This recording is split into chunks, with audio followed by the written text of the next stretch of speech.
colectivo editorial de la revista Atenas de la Universidad de Matanzas y el colectivo editorial de la revista Iberoamericana en Investigación Educativa tienen el placer de conversar con Germán Valdevelde, coordinador general de Abaco en Red, que se reconoce y nosotros lo situamos como tal, como un espacio creativo virtual de educación alternativa, aprendizaje cooperativo sin fronteras. Nuestro colectivo editorial le agradece esta oportunidad. Son bien conocidas sus originales y coherentes fundamentos y posiciones sobre variados temas, doctor, de la educación y la ciencia, sobre los que hoy les proponemos conversar. La primer tema sería: reconocemos como una postura auténtica la defensa de la cooperación genuina, concepto suyo, para fomentar procesos de formación que incluye también la formación investigativa. ¿Qué valor usted le atribuye concebir estos procesos mediados por la cooperación genuina en el contexto actual? Bueno, muchas gracias, Elmis, muchas gracias, Frank, por este espacio y esa oportunidad de poder compartir con ustedes desde este querido país Cuba, por el cual yo tengo para el gobierno y el pueblo de Cuba como algo especial en este lado aquí del corazón. De verdad, me agrada, me alegra mucho. Hablando de la cooperación genuina, en primer lugar, por la honestidad, la sinceridad, tengo que plantearles que el concepto de cooperación genuina, inicialmente nosotros lo retomamos de un discurso del comandante Fidel Castro, donde él habla de la cooperación genuina refiriéndose a la cooperación internacional, y es en ocasión de la segunda cumbre de Cuba-CARICOM en Barbados. Fue el 8 de diciembre del 2005. Entonces ahí encontrándonos con el concepto de cooperación genuina, nos llama mucho la atención, porque igual fue en el contexto de mi tesis doctoral, entonces también que tenía que ver también con evaluación de la cooperación internacional en la temática de la educación en Centroamérica. Porque realmente constatamos de que mucho de lo que se llama cooperación, también a nivel internacional, no siempre es cooperación genuina. Entonces ahí nosotros después también aplicamos un poco del concepto de cooperación genuina, además de a nivel internacional, a nivel nacional y a nivel local, y específicamente en el área de la educación y de la formación integral, tratando de significar este concepto. Y ahí nosotros llegamos a varios aspectos. Por ejemplo, uno de los valores principales de la cooperación genuina justamente es la inclusión. Nosotros ponemos la inclusión en el centro de los valores de la cooperación, del referente ético de la cooperación genuina. Y eso, referente ético, además de un referente pedagógico y un referente metodológico. Pero ahí entonces nosotros constatamos, hablando de la educación, que de manera tradicional nosotros nos encanta hablar de educar a. Hay que educar a jóvenes en la conciencia, construir conciencia en el medio ambiente. Pero cuando planteamos educar a, siempre nos referimos a las y los demás. Entonces ahí decíamos nosotros, la inclusión, por supuesto, tiene que ver con todas las personas que deben ser parte muy importante de los procesos educativos, de la vida socioeducativa, política, ideológica en un país, en una sociedad. Pero cuando yo digo que hay que educar a, o hay que concientizar a madres y padres de familia para que, etcétera, siempre hago una exclusión implícita de mi propia persona, como queriendo decir, hay que educar a las demás personas, pero yo ya soy educado. Entonces esto nos llamó mucho la atención hasta que pensamos en algún momento tener que elaborar un diccionario de malas palabras en la pedagogía. Educar a excluye a mi persona. Entonces nosotros a partir de ahí empezamos a hablar de educarnos.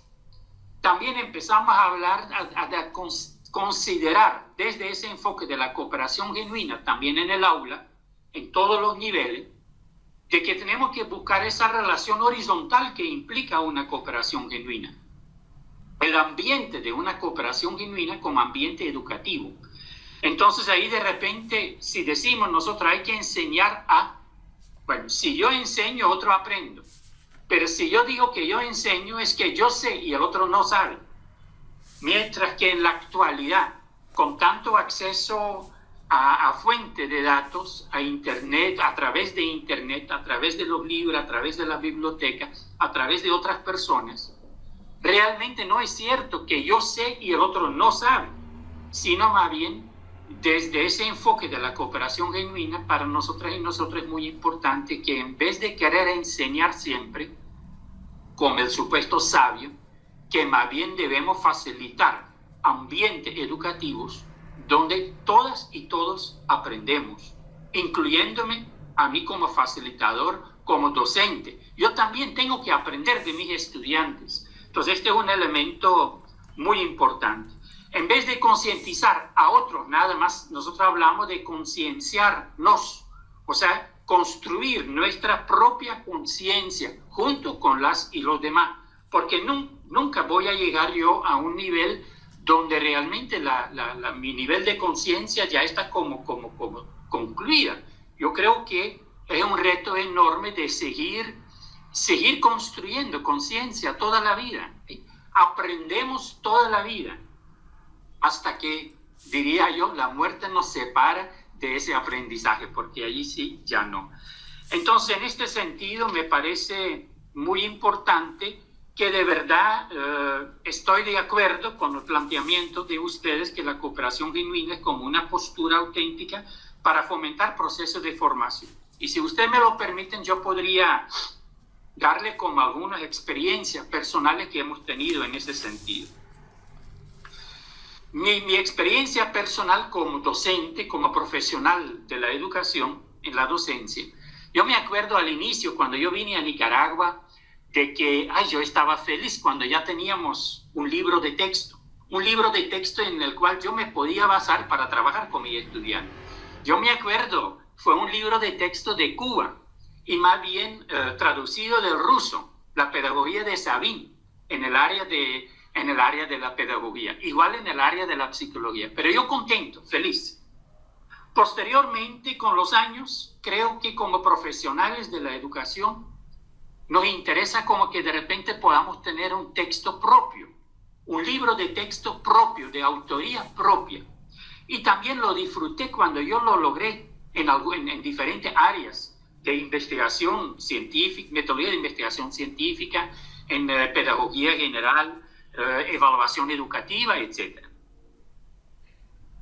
Sin embargo, más adelante, desde hace unos 10, 15 años, yo también me hacía la pregunta, ya pensando desde este enfoque de la cooperación genuina, que yo decía de que, pero ¿cuál es la función de un libro de texto? Por ejemplo, en la educación universitaria.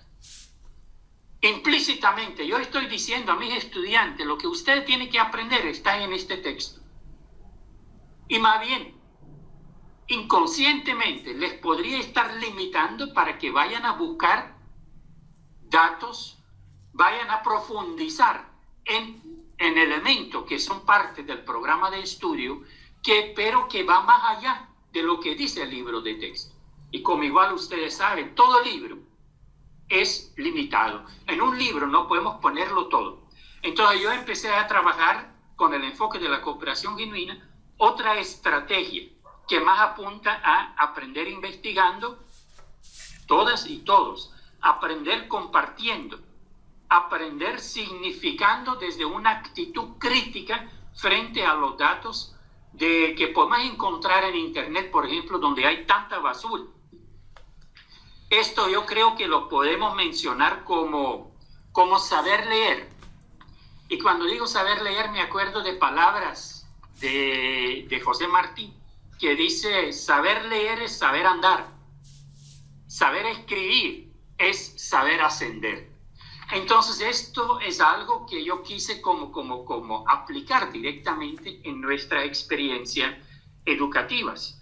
De tal manera de que yo entiendo que también José Martí quiere decir, saber leer es saber andar, significa que podamos aprender a ser excelentes actores o protagonistas para saber andar en la sociedad en la que vivimos, en la que caemos en el momento de nacer, pero no es suficiente, porque saber escribir es saber crear, es de actor convertirse en un autor. El actor con C, la C la cambiamos por U.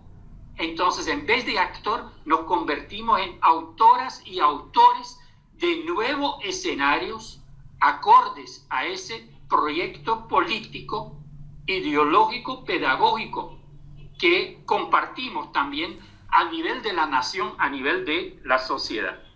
Entonces, esto significa que también tenemos que aprender a escribir, saber escribir. Y un ejemplo concreto donde lo hemos hecho es, por ejemplo, en un módulo que tuve que trabajar a nivel de, era planificación educativa a nivel de una maestría. Fue una experiencia muy bonita, porque planificación educativa, todo el mundo tiene experiencia en eso cuando ya están a nivel de una maestría. Todo el mundo lo tiene. Entonces partimos en el primer encuentro de cuáles han sido compartiendo nuestras experiencias, sin libro de texto, aunque yo tenía uno, pero sin libro de texto. Y más bien investigando primero en función, identificando posibles fuentes sobre planificación educativa, revisando índices de documentos, de libros, para que mi estudiante también, y junto conmigo, yo también, dijéramos en estos 8 o 9 encuentros que tenemos, ¿qué queremos aprender como elementos nuevos sobre la planificación educativa? A partir de ahí elaboramos un índice y con el índice fuimos organizándonos en pequeños equipos de 2 o 3 personas, asumiendo la responsabilidad sobre una determinada temática. Entonces, posteriormente, se definió un horario, un cronograma para que cada quien presentara borradores sobre lo que habían investigado, aprender investigando, pero presentando eso en el colectivo para que también el resto del colectivo pudiera opinar y más bien sugerir. Nosotros teníamos ahí una biblioteca física de unos 10 libros, porque el libro de texto que desde la maestría habían elaborado, de que como yo planteé que no quería trabajar con un solo libro de texto, yo solicité la autorización para buscar 10 libros, fotocopiarlos, para que esto estuviera, fotocopiarlo 3 veces, porque eran 30 estudiantes, entonces con el mismo costo, ¿ven? En vez de tener un libro de texto igual todo el mundo, teníamos 10 libros de texto en 3 ejemplares como biblioteca física. Además de que fuimos construyendo una biblioteca virtual, también en una plataforma, aunque todos los encuentros fueron presenciales en la ciudad de Matagalpa, de la UNAM Managua de Estelí. Entonces esto fue muy interesante, donde fuimos construyendo juntos y juntas, donde fueron autoras y autores, y después de 9 encuentros, ellos mismos hicieron la portada y tuvimos un libro que ahorita hasta que en la biblioteca virtual de Abaconreta ahí está, que se llama El arte de planificar.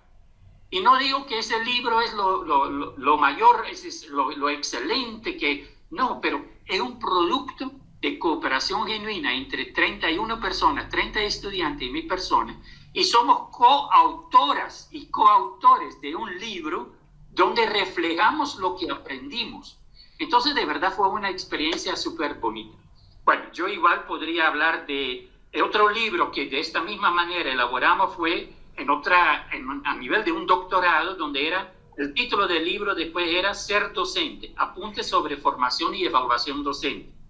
Otro sobre aprender a investigar investigando, otro sobre sistematización de experiencias. Entonces, en este sentido, regreso a la pregunta de ustedes, cooperación genuina como una postura auténtica para fomentar procesos de formación, y yo diría auténtica y original, y yo lo he disfrutado muchísimo, porque en estos casos ya no soy yo quien es el que sabe todo, sino yo acompaño metodológicamente los procesos, y desde mi experiencia algunos comentarios, por supuesto, provocan y permitan de que otros y otras reflexionen. Igual como los comentarios de ella y ellos también a mí me provocan que tengo que reflexionar.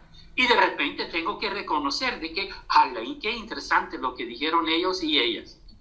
Pero entonces, en resumen, significa que aplicando la cooperación genuina en cuanto a la didáctica, en cuanto a las metodologías, no para la enseñanza, sino metodologías para el aprendizaje, esto me permite, en vez de empezar con un solo libro de texto, sea ajeno o propio, más bien no empezar con ninguno único, sino más bien buscar varias fuentes y terminar con un libro, el cual es de coautoría de todas y todos quienes estuvimos en esos encuentros. Eso más o menos es lo que creo que es lo que podría decir con respecto a la pregunta que me hiciste. Muy bien, muy interesante, y nos resulta, a los que hemos seguido el curso y el impacto de la educación popular en el continente, esta filosofía de trabajo suya, yo diría que es una actualización renovada de los principios básicos que han alimentado este movimiento de educación popular continental. ¿Considera usted que esta pudiera ser una apuesta por la educación de calidad para todos en nuestra área, en nuestra región?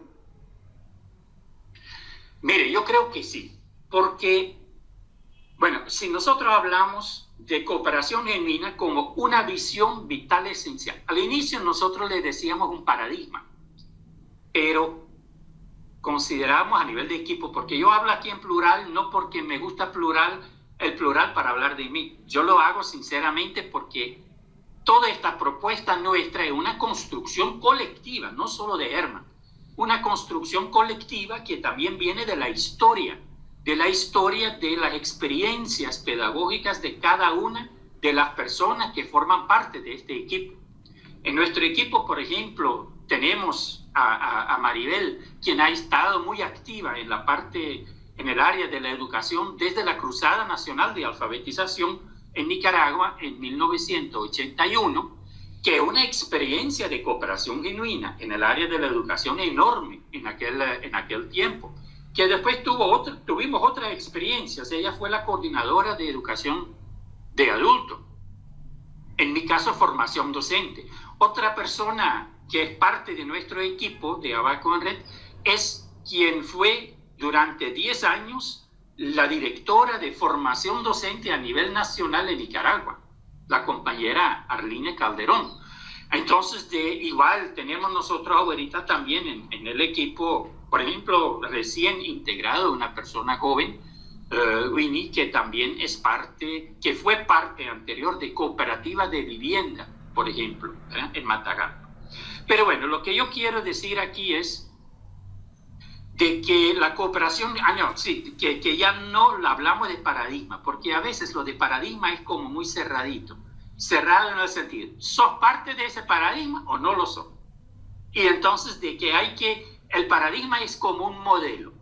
Nosotros con la cooperación genuina no pretendemos ni que sea paradigma, ni que sea un modelo, porque la cooperación genuina no es algo que se puede lo que se puede copiar, sino más bien es algo que se tiene que construir desde el territorio, desde la realidad de la que somos parte, no necesariamente la cooperación genuina se va a concretar de la misma manera aquí en Estelí, en nuestro quehacer como Abaco en Red, como Fundación Pedagógica Cooperación Genuina, que como lo pueden hacer, por ejemplo, en el contexto de ustedes como de la Universidad de Matanzas. Entonces son realidades diferentes, entonces también la concreción de eso es diferente.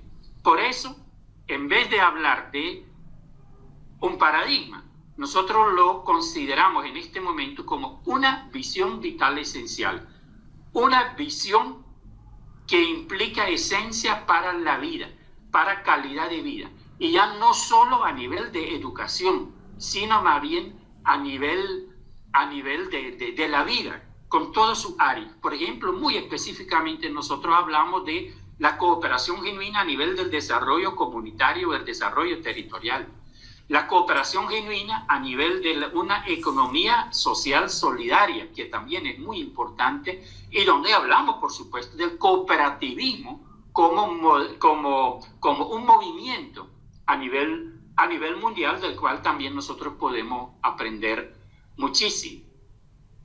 Esta visión vital esencial se basa específicamente en dos pedagogías que hemos nombrado nosotros, una pedagogía de ser ecopersocial, una pedagogía de ser siendo, tanto a nivel de personas como a nivel de comunidades, con esa identidad ecopersocial. La identidad ecopersocial la definimos así, aunque ecopersocial es un concepto que no vamos a encontrar en ningún diccionario, sino es un concepto que hemos construido también colectivamente, no es invento de una persona, es una construcción colectiva a través de los aportes en talleres que hemos desarrollado con docentes, con maestras, maestros. Y quiere decir que la identidad nuestra, tanto como comunidad, como también a nivel personal, esta identidad es una consecuencia de la conjugación, de la interacción de tres dimensiones muy importantes. Para definir mi identidad como Hermann en este momento, por supuesto que hay características muy personales de Hermann que también tienen incidencia en esta identidad. Tal vez algo lo más visible es, como a mí me dio la polio a los 8 meses, yo ando renco. Entonces, el hecho de andar renco, sin duda alguna, ha tenido incidencia en mi personalidad, en función de una lucha para superar barreras, etc. Pero sería muy feo, no sería correcto que yo diga que solamente elementos personales han incidido en quién soy yo en este momento. También está la interacción social, la interacción con otras personas. La familia donde caí al nacer, esto ha sido muy importante en función de mi formación, en función de la construcción de mi identidad. Igual lo ha sido la interacción a nivel de la escuela, de organización juvenil todavía en Bélgica, antes de venir a Nicaragua. Mi interacción social con personas solidarias, con Cuba, con la lucha con la lucha popular en El Salvador, con la revolución popular sandinista, lo que me decidió venir a Nicaragua en el 83. Entonces, y aquí la interacción social con mis compañeros, mis compañeras en los años 80, 90, después de que perdimos las elecciones, después a partir del 2007 de nuevo, ¿sí?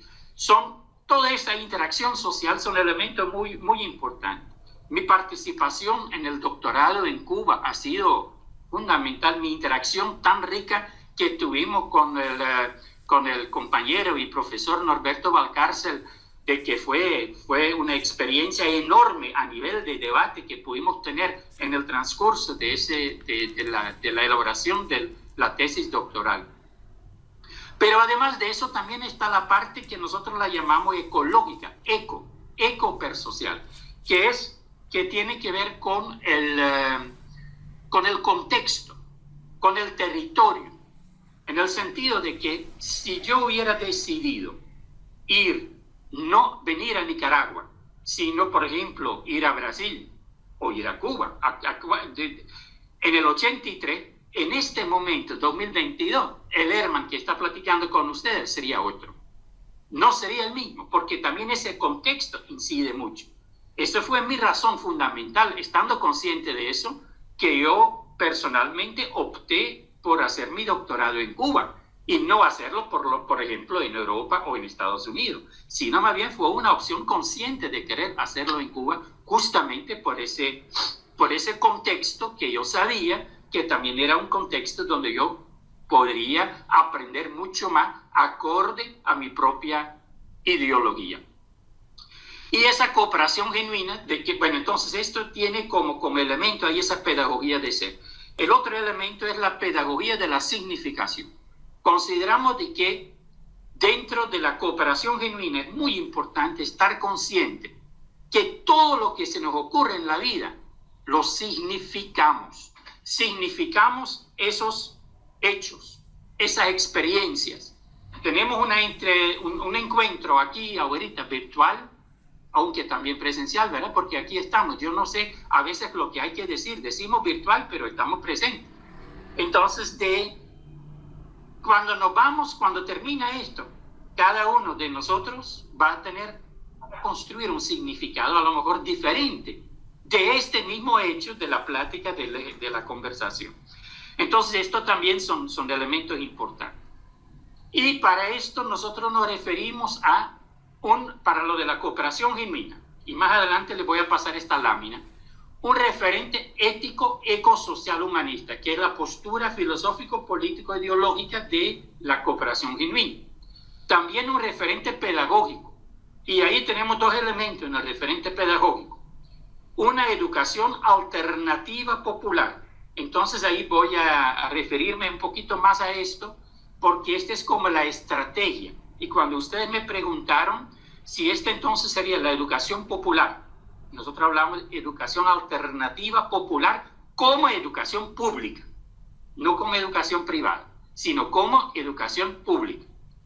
Y un paradigma integrador del aprender y su facilitación, donde retomamos diferentes elementos de las diferentes teorías de aprendizaje, considerando que todas las teorías de aprendizaje por ahí tienen cositas que sí son importantes a tomar en cuenta, y que a lo mejor no hay ninguna teoría del aprendizaje que ni es totalmente, entre comillas, falsa, ni totalmente verdadera tampoco, sino más bien de que tanto conductismo, cognitivismo, el humanismo, etcétera, el constructivismo, todo tiene elementos interesantes. Por eso hablamos del paradigma integrador del aprender, y su facilitación también lo tomamos en cuenta.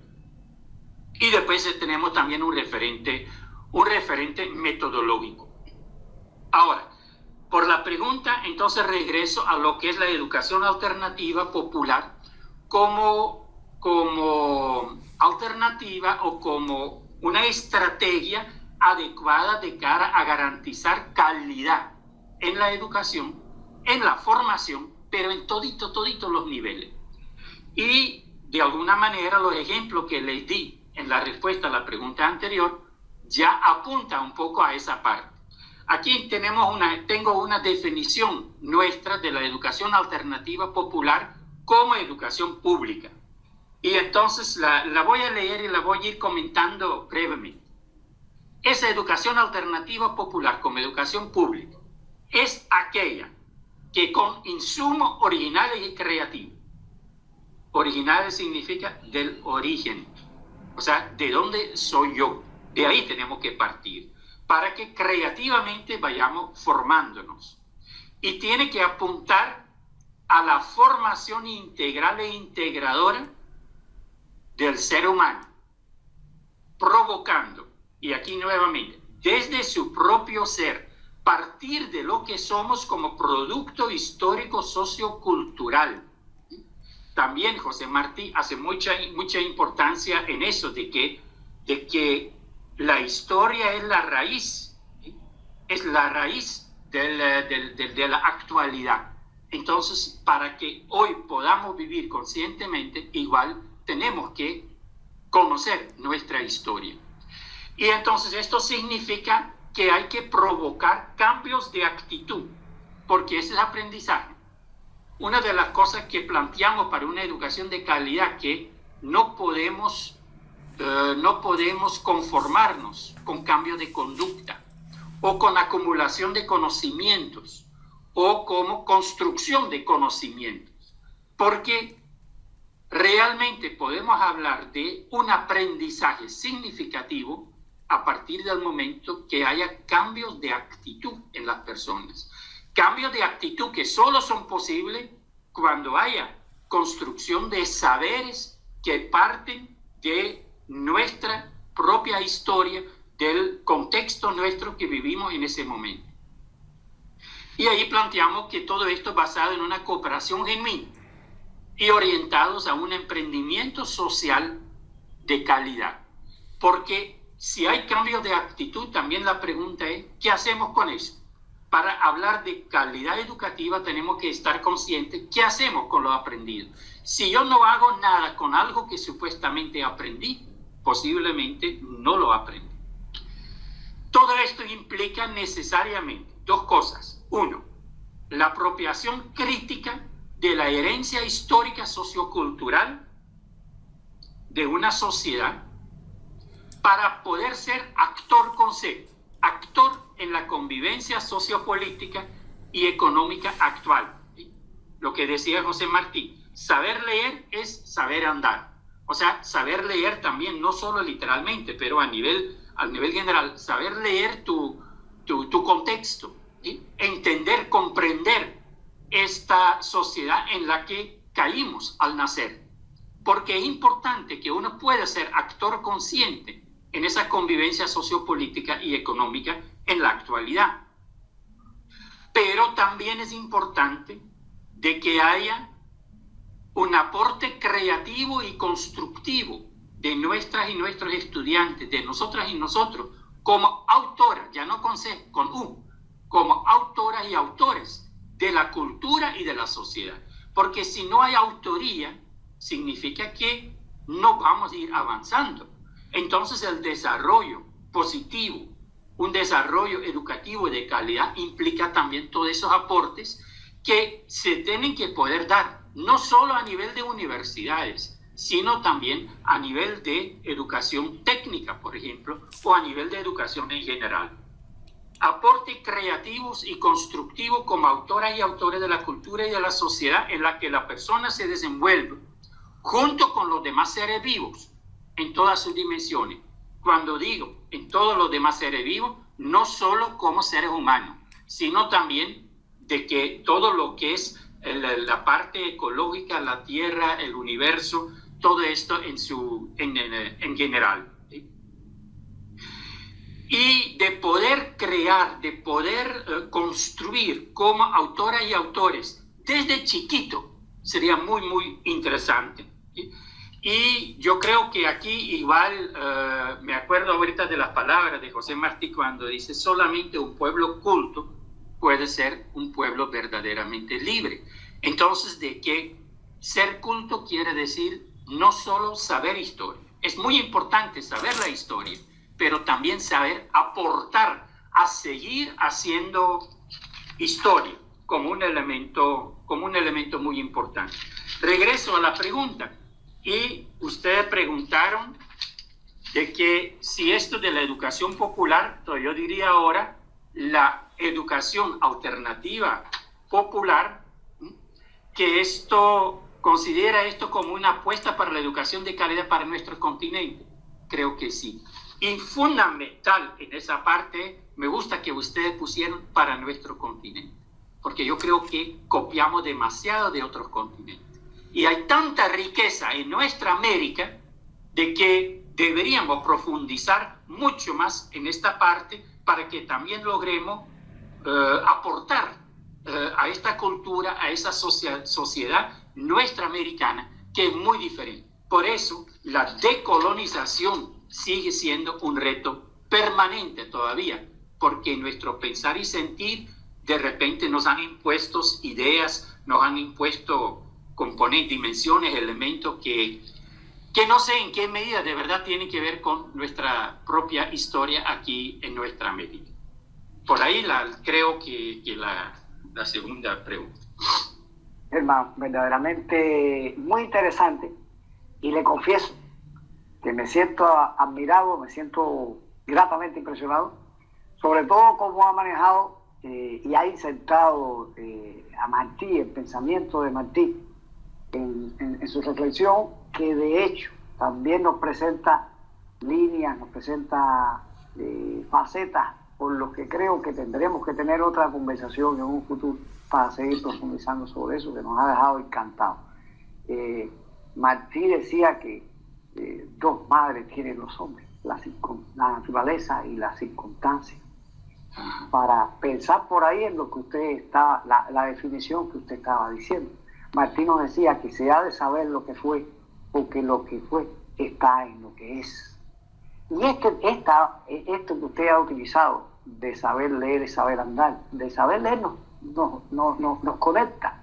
Esa idea y la lectura que usted ha hecho de ella nos conecta con un tema que le teníamos pensado proponerle para que usted nos conversara a continuación. O sea, tiene que ver mucho con el sentido de la pedagogía crítica. Y por eso le queríamos, escuchar de usted qué significado usted le concede a sustentar los procesos de formación hoy fundamentados en la pedagogía crítica. Esta educación popular alternativa, renovada y originalmente contextualizada para nuestra América. Sí, lo de la pedagogía crítica, para poder hablar de eso, es importante significar el concepto, porque estoy consciente que también hay diferentes significados de pedagogía crítica en la actualidad.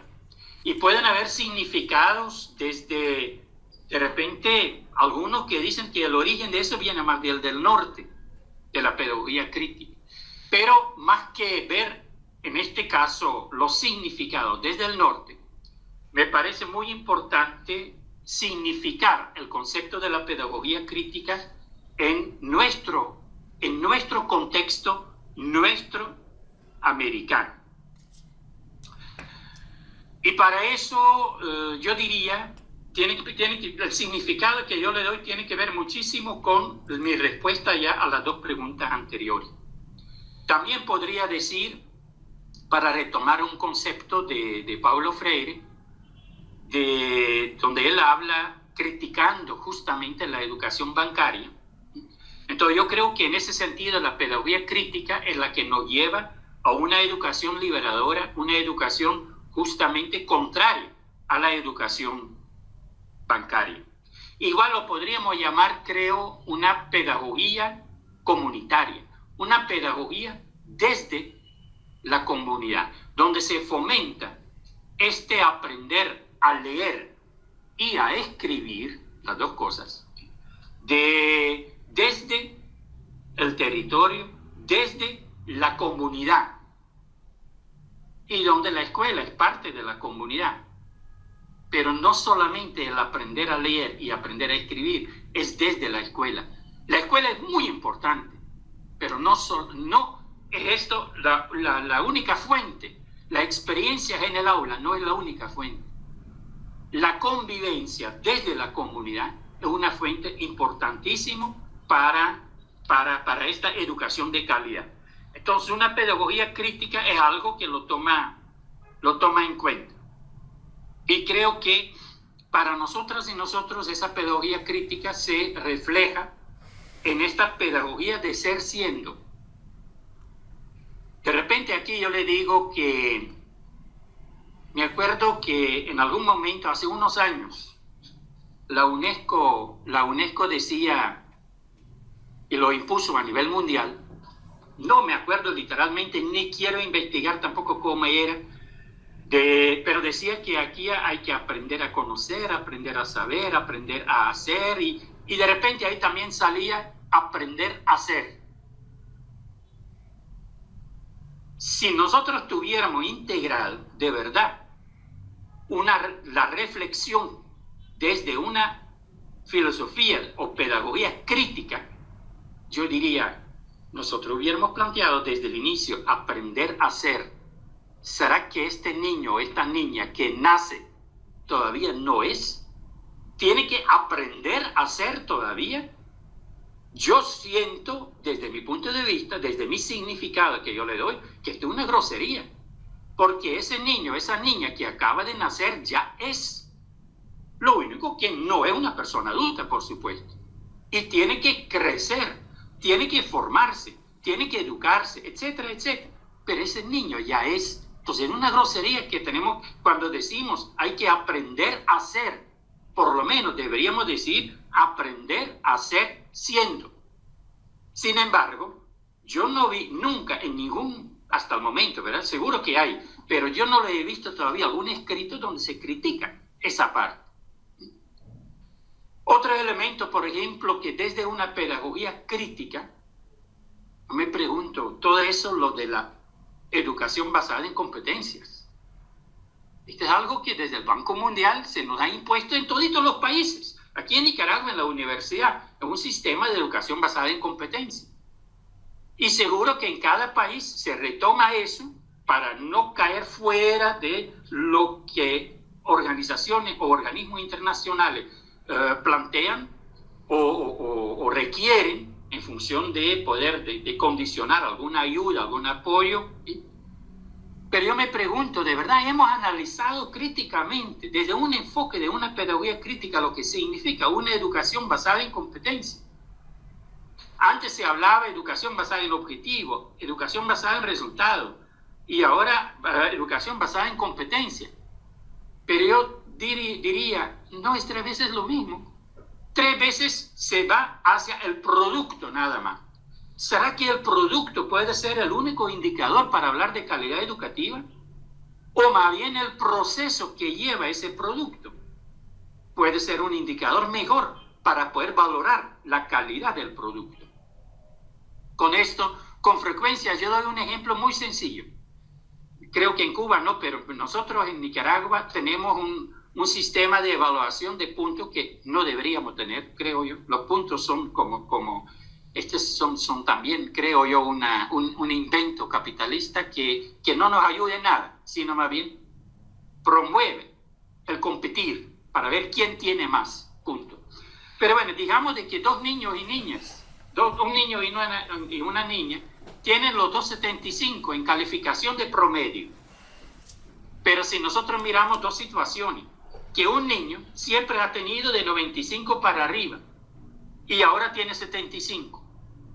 Pero el otro niño o la otra niña siempre ha tenido como 62, 63, 65, no más, pero ahora tiene 75. ¿Será que los 2 resultados, los 2 productos al final son iguales, 75 y 75? Ahí se pone una escala supuestamente cualitativa para decir en los 2 casos, muy bueno. Pero este es un horror, esta es una barbaridad, ponerle muy bueno para los 2. Porque el primero que vino de 95 a 75, aunque en otras palabras, pero le tenemos que reconocer que este niño, esta niña tiene problemas. Hay que investigar cuál es la causa de que de repente ese rendimiento académico ha disminuido tanto. Mientras que una barbaridad decir al niño que siempre ha tenido de 62, 63 y ahora 75, decir muy bueno es una barbaridad porque este es excelente para ese niño. Y además, si nosotros miramos si son tendencias a la baja y el otro tiene tendencias que van para arriba, creo que lo que nos da más posibilidades de un buen futuro en educación es ese niño que va creciendo. Pero bueno, en los 2 casos hay que analizar cuáles son las causas, ¿sí? Entonces yo creo que a través de la pedagogía de la significación, una pedagogía crítica puede concretarse porque es la reflexión del hecho educativo.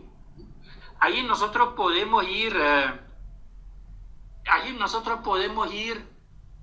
bueno, lo de la significación, ¿verdad? Saber de que yo significo algo, el otro también. Esto me provoca una actitud crítica, porque cuando compartimos los significados diversos del mismo hecho educativo, entonces esto me hace pensar, me hace reflexionar críticamente. Y yo diría aquí un poquito como una crítica hacia lo que tenemos en nuestras universidades en general. No, en general, yo no puedo generalizar, ¿sí? Tengo el contexto de la UNAM Managua, tengo contextos de otras universidades donde puntualmente, he tenido la suerte de pasar por varias universidades de países en América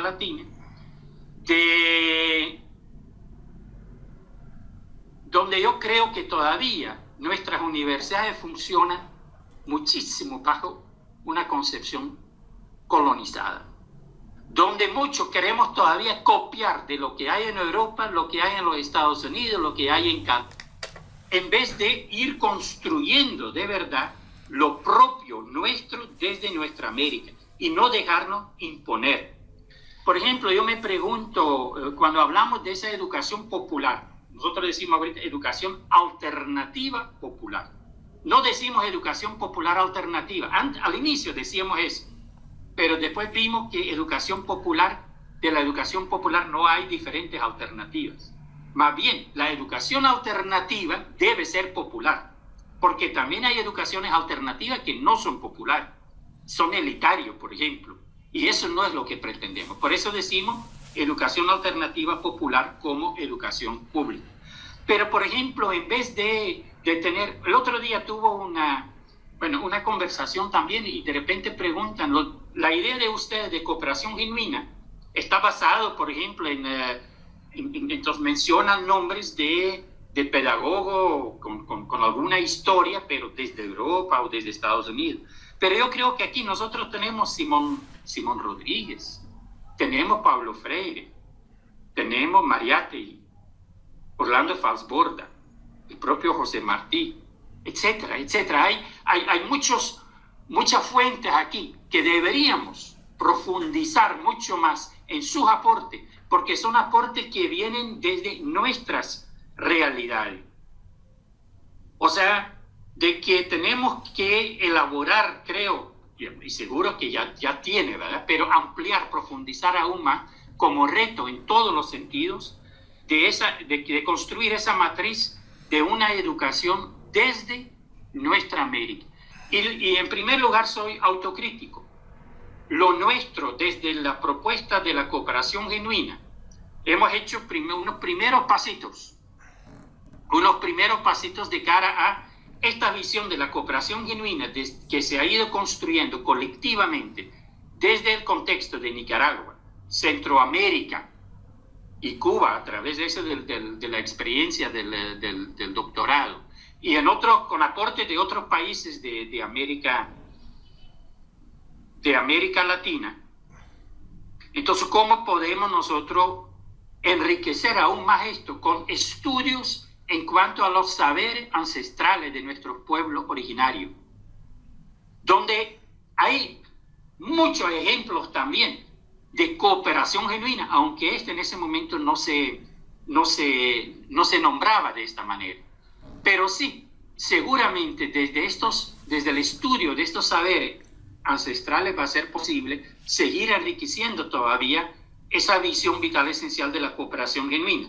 Porque, como ya les dije, no es modelo, pero tampoco no es algo cerrado, no es algo cuadrado, es algo que nosotros lo seguimos construyendo.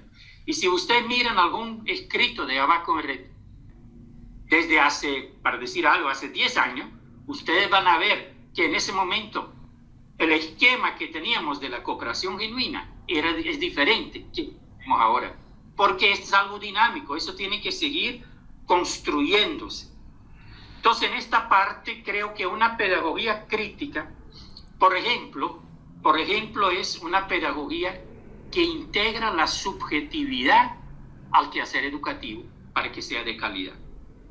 Yo me acuerdo cuando yo empecé a trabajar aquí en Nicaragua y antes en Bélgica también, se decía de que para hacer investigación tiene que ser el método científico. Yo digo ahora, está bien, ¿verdad?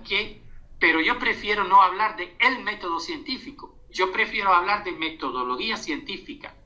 Dentro de ese gama de metodologías o de la metodología científica, hay muchos métodos científicos, hay técnicas, hay diferentes opciones.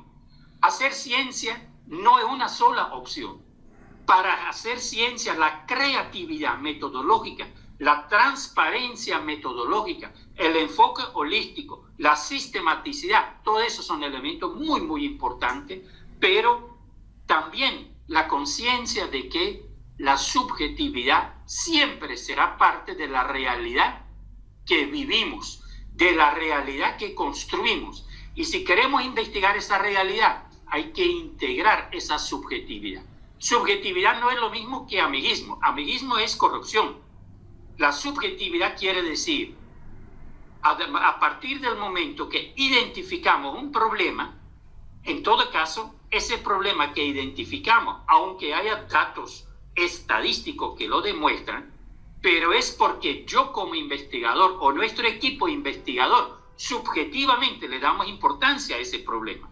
Y a partir de allí, subjetivamente, desde nuestra experiencia subjetiva, vamos a definir el tema que queremos relacionar con ese problema.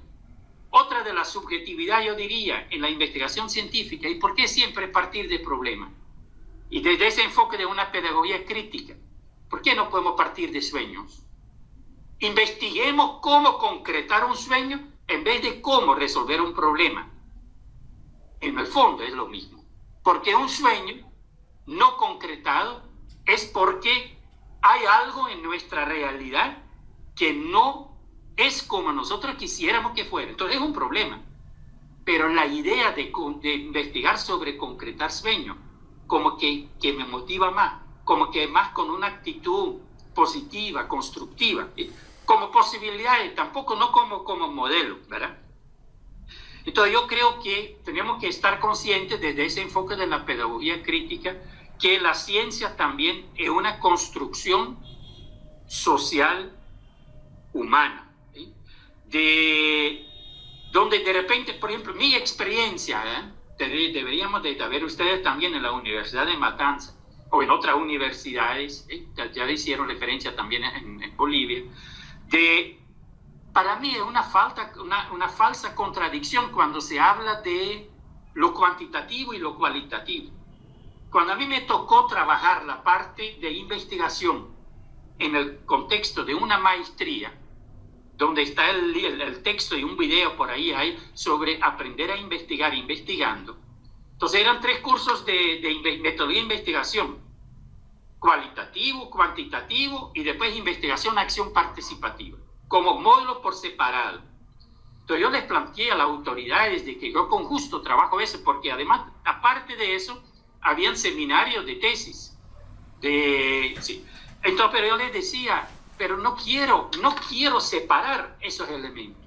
Nosotros tenemos que aprender a investigar investigando, que los muchachos y las muchachas empiezan a hacer la tesis durante la maestría y en función de lo que ellos necesitan, basándonos en la realidad que enfrentan para hacer su tesis y con tutoras y tutores presentes en los encuentros, vayamos abordando entonces aspectos cuantitativos, aspectos cualitativos o aspectos de una investigación-acción participativa de que ellos necesitan abordar y profundizar para poder hacer un buen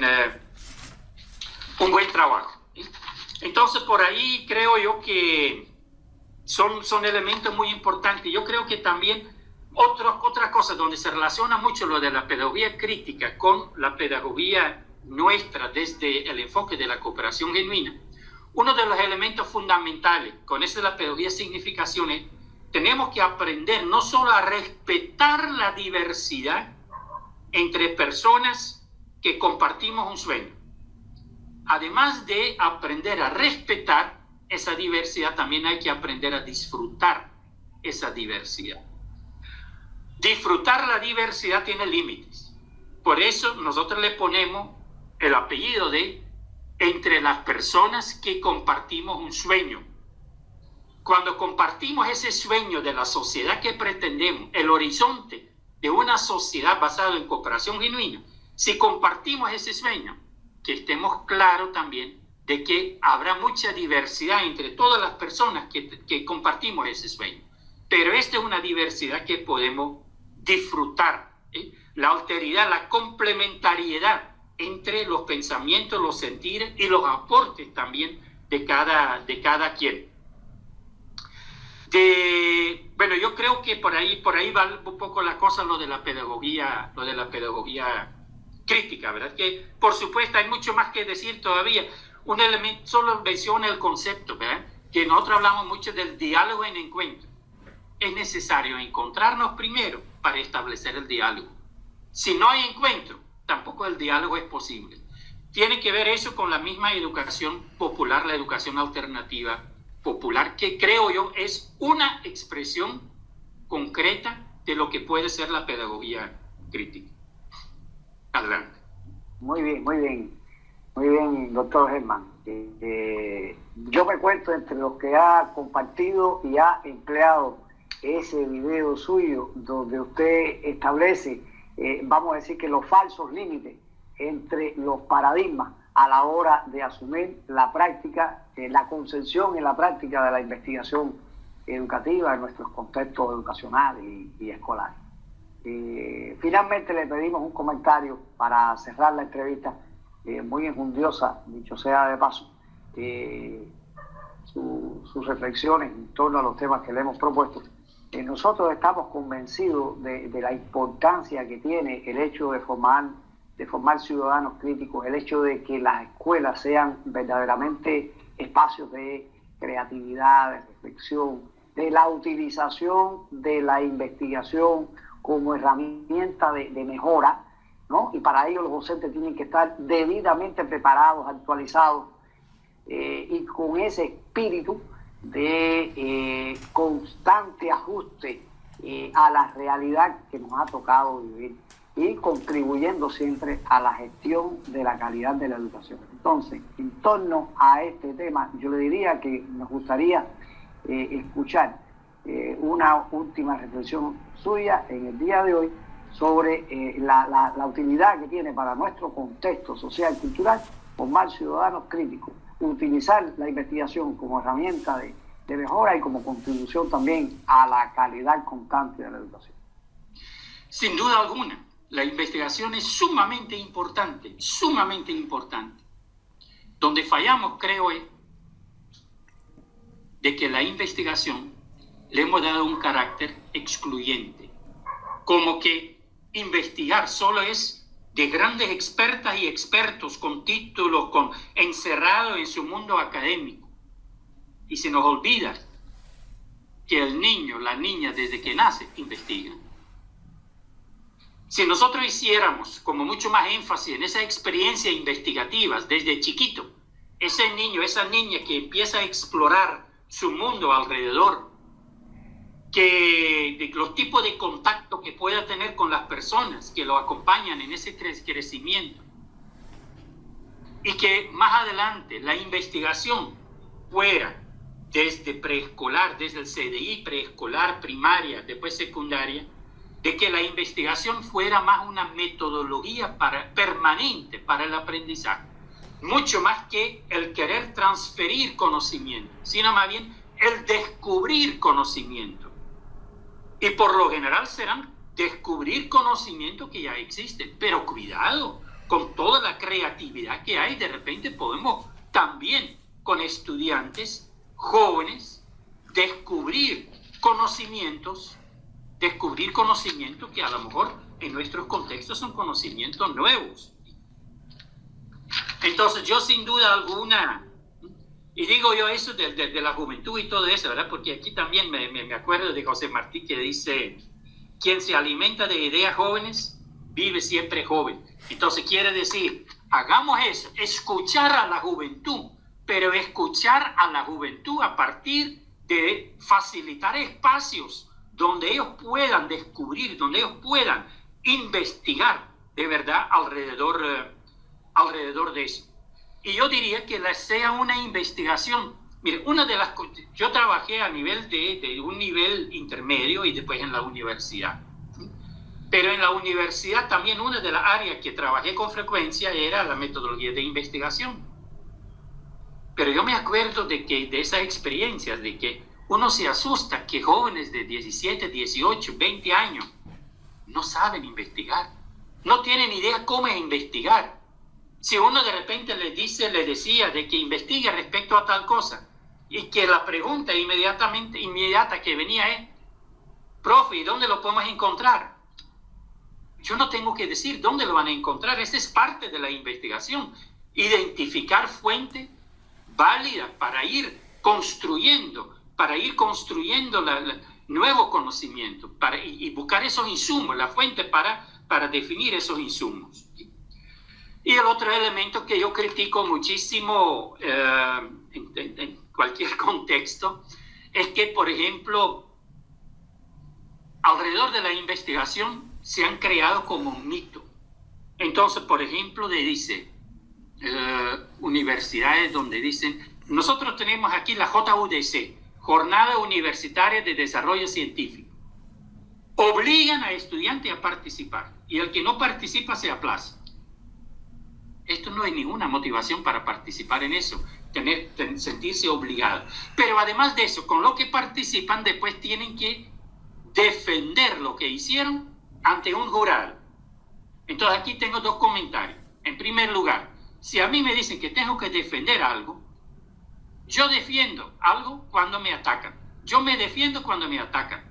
Yo creo que en una educación de calidad nadie debe atacar a nadie. Eso debe ser un compartir de una experiencia investigativa. Pero además se defiende ante un jurado. Qué nombre más horrible, jurado. Porque un jurado lo que hace es escuchar para juzgar. Y esta es otra de las críticas que yo hago.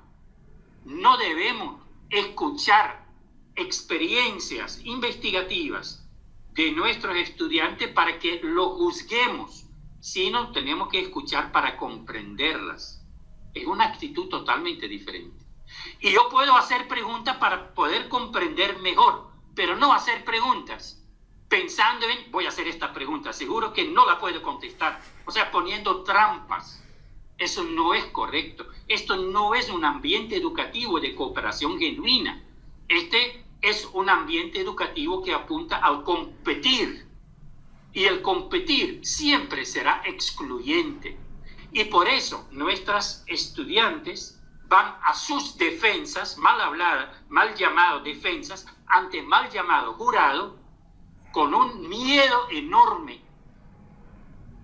Porque saben que le van a escuchar para juzgar, no para comprender. En este caso, tal vez, para ir concluyendo, yo creo que la importancia de la investigación es, la investigación en sentido positivo siempre va a apuntar a una mejora permanente en cuanto a calidad de vida en todas las áreas de nuestras vidas. Entonces, es indispensable, pero que no le demos ese carácter tan excluyente a la investigación, porque todas y todos podemos aportar desde nuestro contexto y con experiencias investigativas.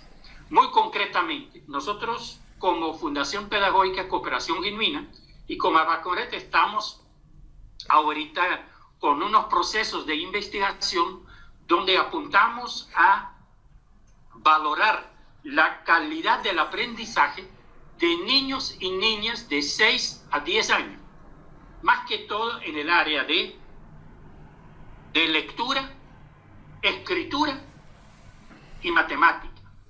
Lectura y escritura, ahí tenemos José Martí, ¿verdad? Eso de saber leer y saber escribir, pero también el pensamiento lógico en cuanto a matemáticas. Porque consideramos de que y esta investigación no la queremos hacer de manera competitiva, en el sentido que no la hacemos en las escuelas, porque si no, después van a decir, ¿y cuál es la escuela donde los niños y las niñas salieron mejor? Además, hacerlo en la escuela, como lo hacen las pruebas estandarizadas de ERCE, de PISA y todo eso, nosotros lo hacemos en los hogares, donde los niños y las niñas no saben de antemano que vamos a llegar, con una muestra representativa de hogares de diferentes comunidades o en los barrios. Por ejemplo, ahorita estamos preparando las condiciones para hacerlo aquí en Estelí, de todo el municipio. Entonces esto nos da una idea de verdad, y también se incluyen los niños y las niñas que por X o Y razón no están en la escuela, es otra ventaja, ¿sí? Entonces el objetivo no es decir tampoco esta comunidad está mejor que la otra, para nada. El objetivo más bien es identificar donde pueden haber algunos problemas, donde pueden haber necesidades de que niños y niñas necesitan un reforzamiento extra para que puedan nivelarse con los indicadores mínimos, con los criterios mínimos para poder seguir avanzando. Porque nos basamos en la idea de que si un niño o una niña a los 10 años sabe leer, sabe escribir a su nivel que corresponde a esa edad, y sabe el pensamiento lógico también a su edad, a su nivel, entonces estos niños y niñas están listos para seguir aprendiendo toda la vida, con calidad. Entonces aquí nosotros basamos en dos teorías, un poco de fuera de Nicaragua, a nivel general, viene más bien de Asia y de África. Uno es que tiene que ver con el aprendizaje a nivel adecuado, no necesariamente un aprendizaje que corresponde a la edad, sino más bien al nivel que tiene el niño o la niña. Y el otro que se llama Kamal, que tiene que ver con actividades combinadas, actividades diversas que permiten un aprendizaje de calidad. Entonces, esta es la segunda fase de la investigación. La primera fase es investigar, valorar la calidad de los aprendizajes. La segunda fase es qué hacemos con aquellas niñas y aquellos niños que necesitan ese reforzamiento para sus habilidades, en el desarrollo de sus habilidades básicas para el aprendizaje. Entonces, estos son elementos muy, muy interesantes, muy bonitos. Involucramos a esto también estudiantes de escuelas normales para que ellos también aprendan de esta experiencia investigativa en función de sus futuras prácticas docentes, todavía como estudiantes, pero también práctica docente como profesionales. Y si me lo permiten, quisiera cerrar entonces con un pensamiento de Martí, donde no utiliza el término cooperación genuina, pero sí se refiere a uno de los valores básicos, de los valores fundamentales de toda cooperación genuina, que es la solidaridad. Entonces dice, buscamos la solidaridad no como un fin, sino como un medio encaminado a lograr que nuestra América cumpla su misión universal. Entonces esto también me encanta y creo que esto caracteriza la grandeza del pensamiento de José Martí, que no habla solo de Cuba, que habla de nuestra América, algo que nosotros también en nuestro pensar y sentir lo tenemos muy presente. Por eso ese tipo de intercambios que también son posibles a través de estas entrevistas, ese tipo de entrevistas son para nosotros muy, muy ricos, pero profundizamos mucho. Igual como yo el intercambio con mi tutor, yo lo sigo llamando mi tutor, el doctor Norberto Valcárcel, también igual en aquel tiempo lo disfruté mucho, ya hace como 12 años, y seguimos comunicándonos todavía diariamente. Así que mi gran agradecimiento a Cuba, el gobierno de Cuba, todos ustedes que de una u otra manera nos hemos comunicado y hemos podido intercambiar. Muchísimas gracias. Nosotros le reiteramos nuestro agradecimiento desde los colectivos editoriales de la revista Atenas, de la revista Iberoamericana en Investigación Educativa, por usted dedicarnos tiempo, por usted compartir con nosotros sus vitales experiencias, sus conocimientos, sus impresiones, y por sobre todas las cosas, y es lo más importante, por contribuir a la ciencia y a la educación latinoamericana con un sentido, y subrayamos esto, de originalidad y de autenticidad. Muchas gracias. Muchas gracias a ustedes.